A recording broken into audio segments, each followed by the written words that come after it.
What's going on, YouTube? It's been a struggle. It's my first live stream, and I'm using my cell phone, and I'm using a third-party app called Streamlabs, and it has been giving me the business.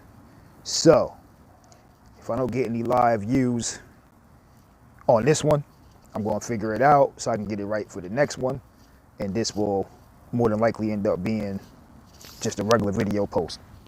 But the title of today's video is Accountability is a Must. And I've been realizing I've been a part of the Red Pill community as a spectator for probably, I don't even know, maybe a good 2-3+ years. I've been acclimated to Red Pill knowledge all my life via strong male role models like my dad, granddad, and a host of uncles. But when we talk about the Red Pill community as we know it today, like I said, probably about 2-3+ years. And what I'm not seeing enough of these days is men holding other men accountable. You see, and I myself am guilty, so I'm not going to be the pot calling the kettle black. There's a lot of us giving what we call advice, but in the midst of us giving advice, we're not necessarily calling people out in the moment. And that's when you're supposed to do it. That's when the learning experience is at its best.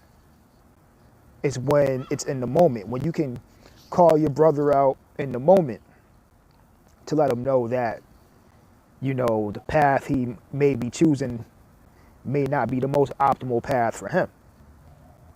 Now, accountability can't really be taught. That's something that has to be instilled. That's something that's going to be nature bound within your own nature. And that's what today's video is about. Now, I am going to start this discussion off with a reading of a post from Reddit. Every once in a while, like, I like to go on Reddit and look at posts, especially in the married field, like, you know, in the married genre, because I am married for almost 8 years, and I just like to see what other people's mind state is like in the marriage sector. Now, I read both. I read men's posts as well as women's posts.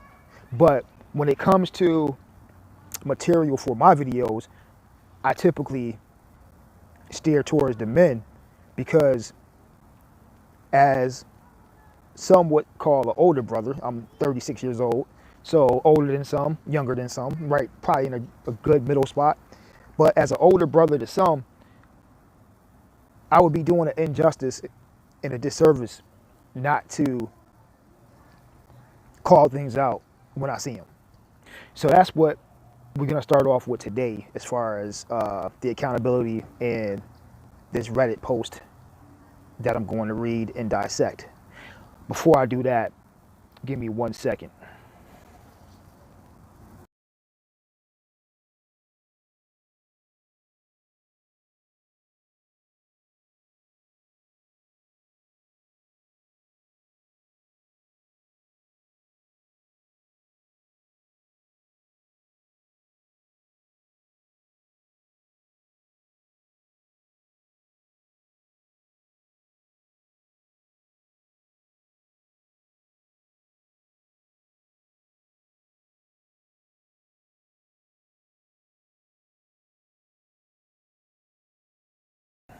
I wanted to go and check my actual YouTube app to see if the live stream is up. So it seems that I am live right now, and I just can't see it in the Streamlabs. So right now I'm seeing a 0 in my Streamlabs, but I do see that I have a couple viewers on my actual YouTube application. So I'm gonna start it off with this post, and he titles it "Craving an Emotional Affair." Now, the title alone leads me to believe that this man must not have strong male figures in his background, because The key word in that is emotional. Um, as a man and a husband, I'm not saying that men can't have or express emotion. What I'm saying is, why are you looking for an emotional affair? As a man, emotional is a feminine trait. And once again, as human beings, we do possess both energetic fields. We have masculine energy and we have feminine energy. It's just that typically a man should have more masculine energy than feminine, and vice versa. A woman should have more feminine energy than masculine. So it seems that his feminine energy is at its pinnacle, and his masculine energy is actually in the cellar, in the basement, because he's craving an emotional affair. He is lacking in the emotional department.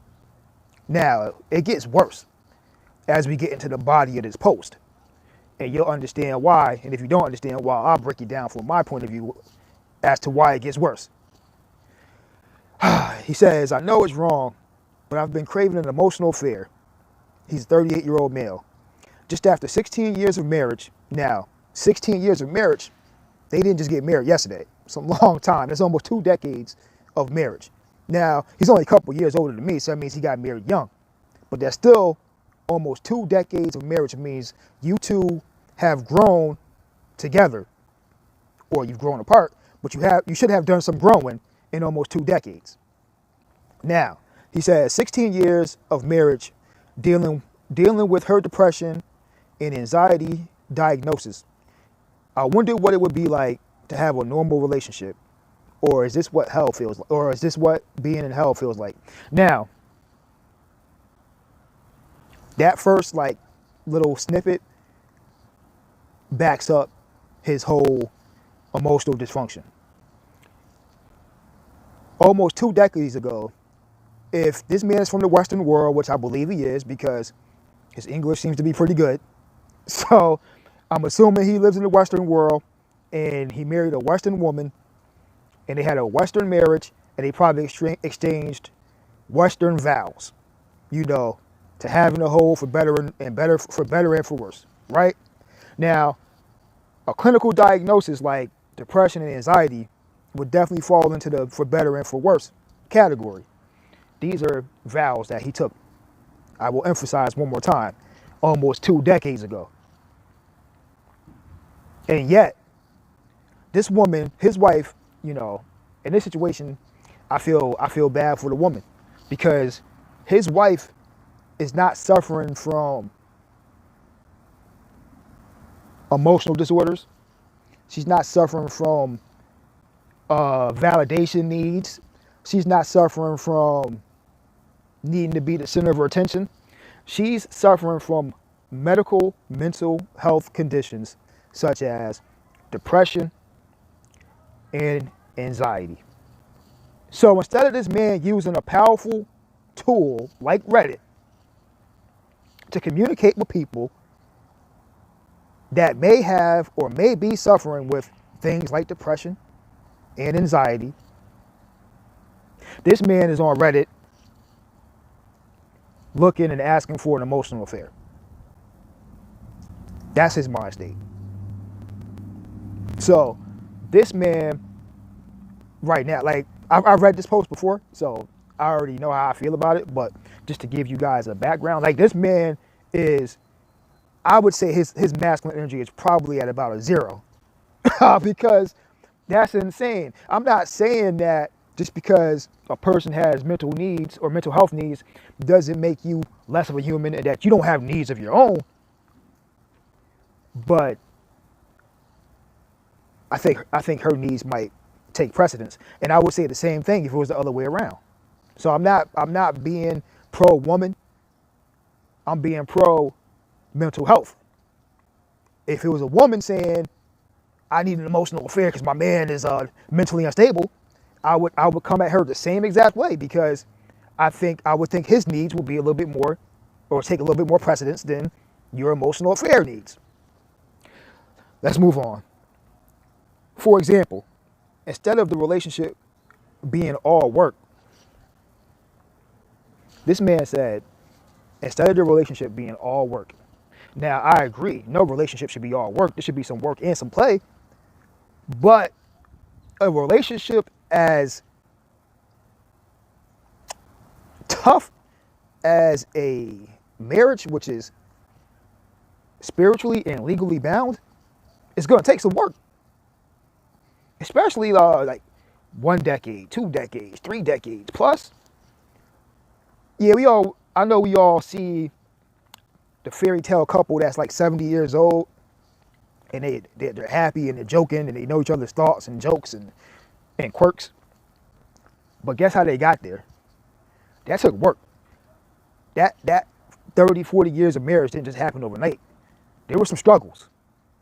You better believe that there were some struggles. They didn't coast through a 25 plus year marriage without some type of struggles, some type of adversity outside of their marriage or within.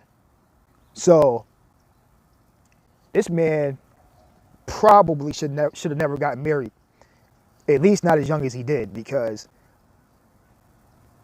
I'm questioning his maturity. And he's 2 years older than me. He's almost 40 years old. Oh man, so for example, instead of the relationship being all work, meaning I run the entire household ship, that we could have some fun times together. Once again, to me, this is a testament to his masculine energy. It seems to me that not only does he not want to be a husband, but he does not want to be the man or the head of the house. He's complaining about being the captain of his ship. He's complaining about being the captain of his crew. Now, we're only getting bits and pieces because this is written, and it's probably written from an emotional state, so he's leaving out a lot. Plus, like, how much are you going to write? You're not going to write your every single thought and feeling. So I'm assuming that some of this may be coming from the fact that he may feel overwhelmed because he's doing all of these things, and in his mind, his wife is on easy street and not doing anything. But here's my thought on that. I've never had anxiety or depression, but I doubt having either or both is easy street. Let's see. Oh yeah. So, maybe we could go on dates. Yeah. Okay. Maybe you could go on dates, or maybe you could make dates. Like you're already man in the ship. You're already the captain of the ship. So why don't you bring the date to her? Why don't you, if you want to have a date so bad, why don't you create the date at home? If she doesn't feel like going out because she's dealing with depression and anxiety, maybe you create a date night for her. Maybe you create a picnic in the dining room. Maybe you do something nice for her. You see, no, you know what? I'm gonna hold off on that. I'll touch on that after I finish this this little form. So, let's see. I wish we could talk openly about things without walking on eggshells. Well, let me tell you something. Mental health issues or not, you can speak to your wife without walking on eggshells. You see, what you need to, I think you may be confusing walking on eggshells with choosing your words wisely. You see, you can convey opinions and messages without being demeaning and hurtful, or at least you should be able to. A functioning adult should be able to convey opinions and expressions without being hurtful and demeaning. So if you can't do that, that's really not on her. That's on you. Maybe you need to work on relationship skills. Maybe you need to work on communication skills. Maybe you need to take a look within, because all I'm seeing in this post is what's happening outside of me. All I'm seeing in this post is the lack of accountability. All I'm seeing in this post is her, and none of this is me. Matter of fact, if you want to think about this in a different light. Matter of fact, none of this is about her. All of this is about me. You know what I'm saying? This is a very selfish post, if I do say so myself. It would be nice that intimacy wasn't so transactional.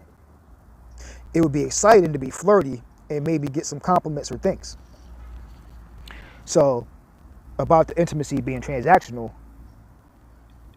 I think, this is just my opinion. I don't know neither one of you guys. I don't know your relationship. And I'm just going based off what I'm reading. But I think that intimacy may seem and feel transactional because you're being transactional. You're actually treating your wife like a transaction. You see, right now, you're bartering with her. I give a little, so I should get a little. I give a lot, so I should get a lot. You're bartering. You see, if you're in a marriage and you're playing the barter game, the barter system, then of course it's going to feel transactional because all you guys are doing are giving back and forth transactions.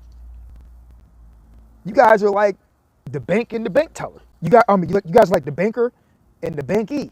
You know what I'm saying? Like, oh Lord, being flirty and getting compliments. So this is probably telling me that you stopped doing it. And the reason why I can assume that you stopped being flirty and giving compliments is because you're butthurt about not getting flirtations and being complimented. Once again, I think that could be an internal thing. Maybe you need to take a look in the mirror and see if all that you possess is worth being flirted and complimented. You know? Because maybe the reason why you're not getting compliments is because you don't see anything to compliment. And if you're walking around with this all about me, I deserve all the glory attitude, you don't think she can feel that? She can feel your energy. Matter of fact, she feels your energy. And as I said at the top, which is so feminine, I would not be surprised that on top of her depression and anxiety, she has to become more masculine. So, guess what? She's actually being more red pill masculine than you. She's not giving you compliments and flirtations because you need them. That's what you're supposed to be. That's how it's supposed to work in reverse. You're not getting it because you need it so bad. So you think if I go out and I get some other woman to flirt with me and give me compliments, it's going to make me feel whole. Nobody can make you feel whole but you. You see, that void that you feel, it's not going to be fulfilled by another woman giving you compliments and flirting with you. It's going to be with whatever holes and gaps you have within you. Now, we know that your wife went and got diagnosed because you so proudly put it up in the post. But have you ever been checked out? Have you ever seen if you have any issues that you might need to work on? Because you probably do. It sounds like a person that is looking for credit. Maybe, I don't know, your childhood. Maybe you didn't get enough credit and compliments when you were a kid. But as a man talking like this right now, I'm a little disheartened. I'm not saying that it hurts to get compliments. I'm not saying that it hurts to be flirted with. Shit, my wife gives me compliments and flirts with me all the time. I love it. But if she wasn't doing that, I wouldn't be walking around like a butthurt 10-year-old talking about, oh my God, I need to have an emotional affair. She's out of her mind.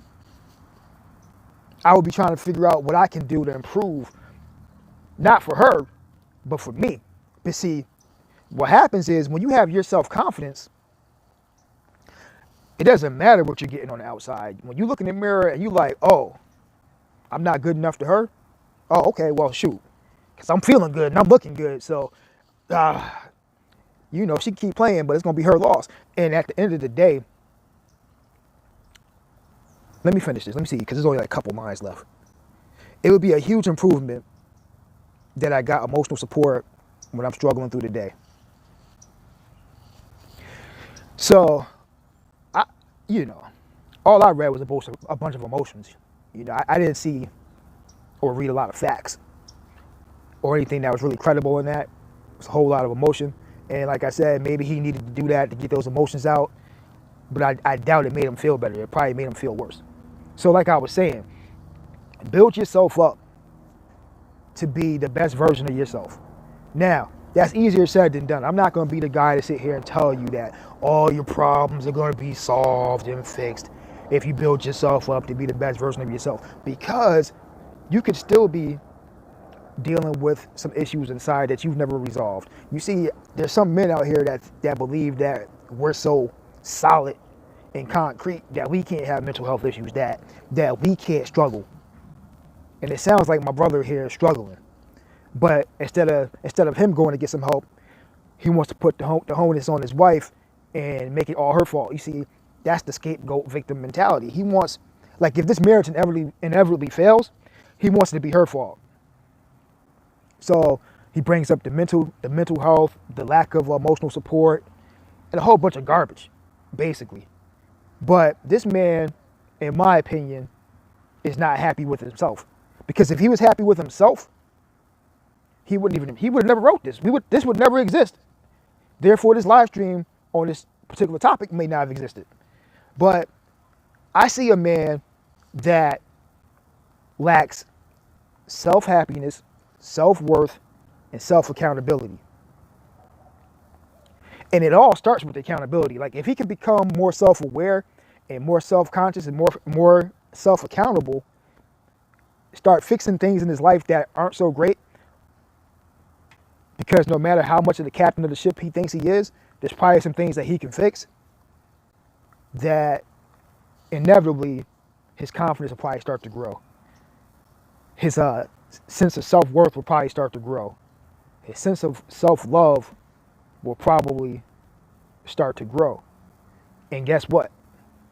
Now, I can attest to this, because I had a period in my life where I'm not sure if I was going through depression or what it was, but I know I wasn't being myself. I wasn't feeling like myself, and I wasn't getting some of the things that he was talking about in his marriage. But what happened was, coming from the background where I came from strong men, something clicked in my head, and it was like, you got to grab yourself by the bootstraps, and you got to start putting in some work. You see, you can't think about what somebody else, you can't even care about what somebody else thinks about you. You have to work on how you feel about yourself. And now that I'm back to being myself, man, my self-confidence is through the roof. And my self-confidence is being reflected in my wife's everyday approach to me.